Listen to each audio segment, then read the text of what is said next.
Ray. What do you want to do tonight?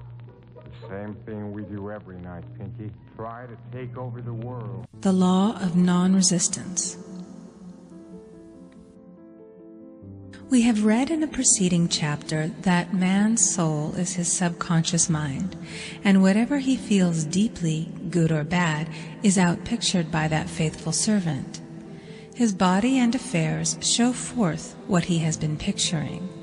The sick man has pictured sickness, the poor man poverty, the rich man wealth.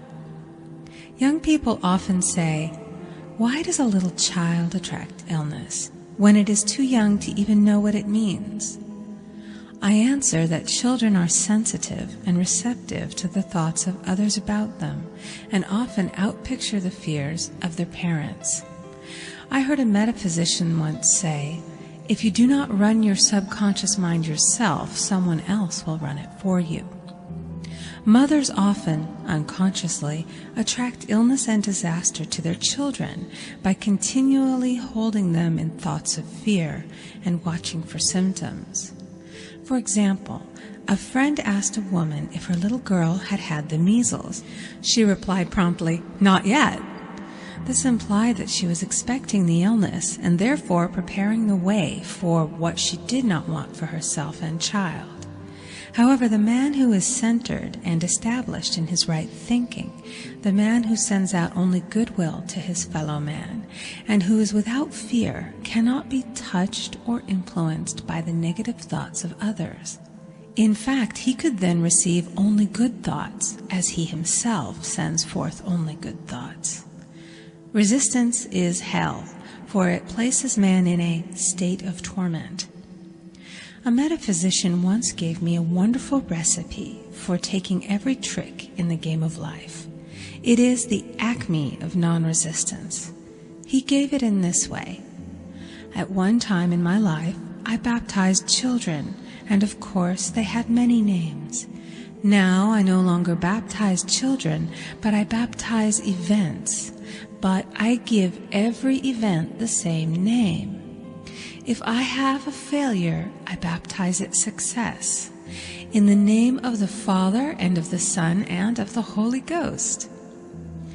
In this we see the great law of transmutation, founded on non-resistance.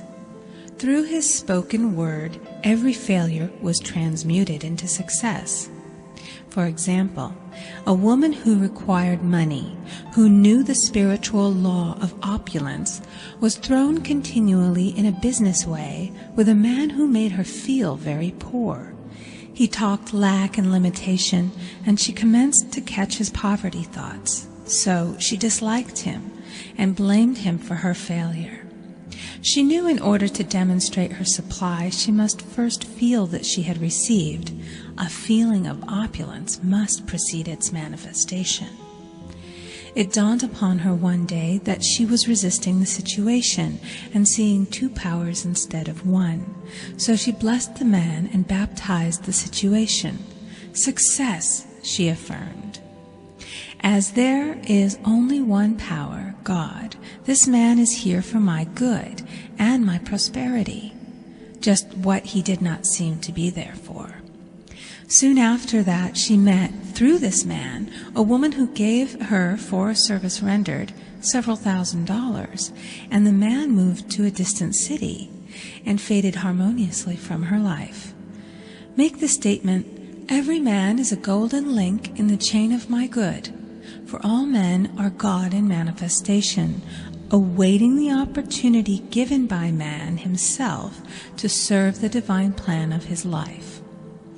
Bless your enemy, and you rob him of his ammunition.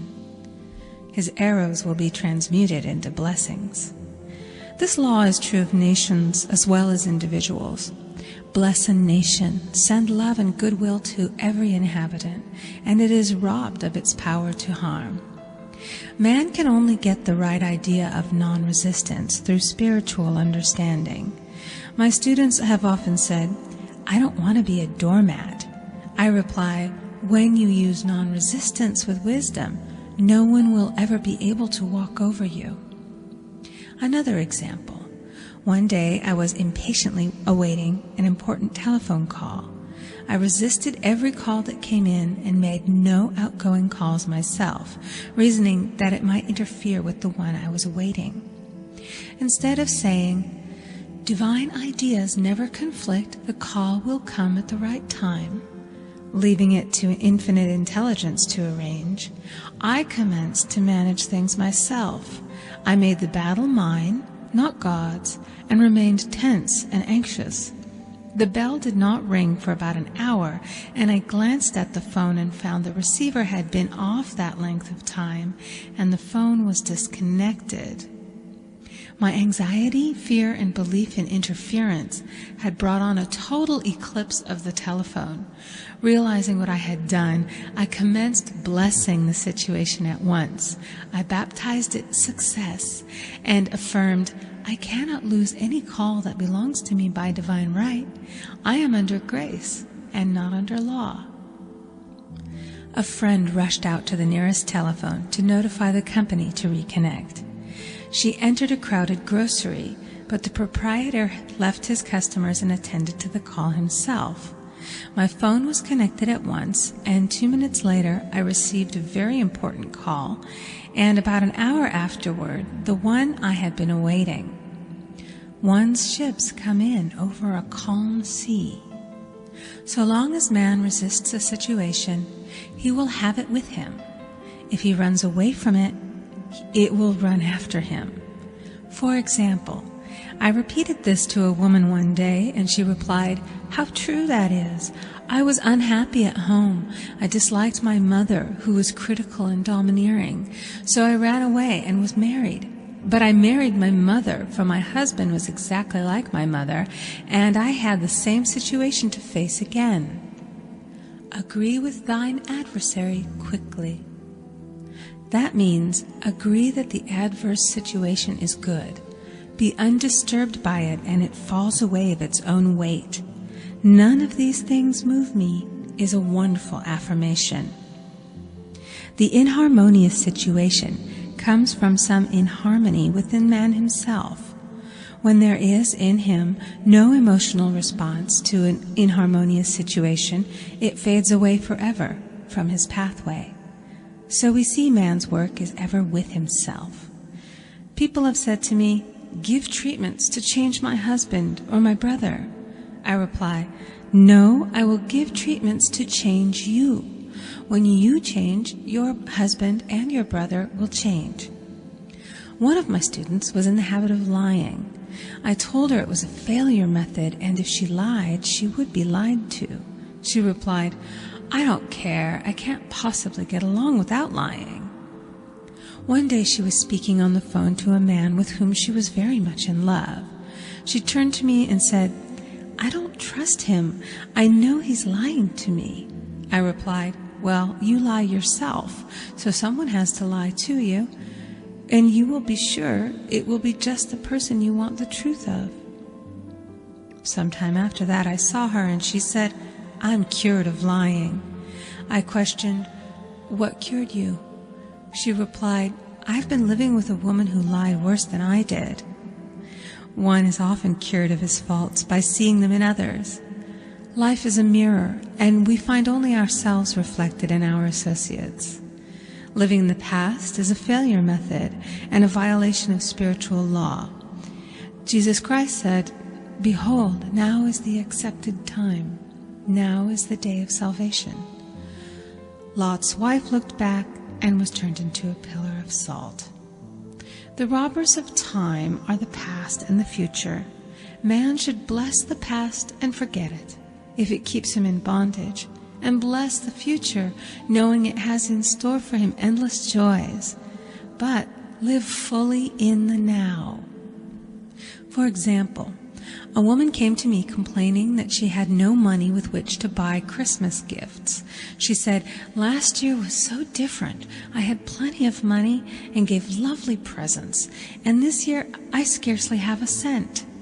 I replied, "You will never demonstrate money while you are pathetic and live in the past. Live fully in the now and get ready to give Christmas presents. Dig your ditches and the money will come." She exclaimed, "I know what to do. I'll buy some tinsel, twine, Christmas seals, and wrapping paper. I replied, do that, and the presents will come and stick themselves to the Christmas seals. This too was showing financial fearlessness and faith in God, as the reasoning mind said, keep every cent you have, as you are not sure you will get any more. She bought her seals, paper, and twine, and a few days before Christmas received a gift of several $100s. Buying the seals and twine had impressed the subconscious with expectancy and opened the way for the manifestation of the money. She purchased all the presents in plenty of time. Man must live suspended in the moment. Look well, therefore, to this day. Such is the salutation of the dawn. He must be spiritually alert, ever waiting his leads, taking advantage of every opportunity.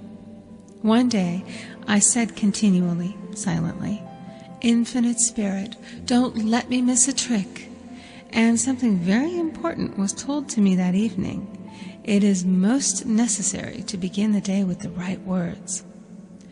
Make an affirmation immediately upon waking. For example, Thy will be done this day. Today is a day of completion. I give thanks for this perfect day. Miracle shall follow miracle, and wonders shall never cease. Make this a habit, and one will see wonders and miracles come into his life.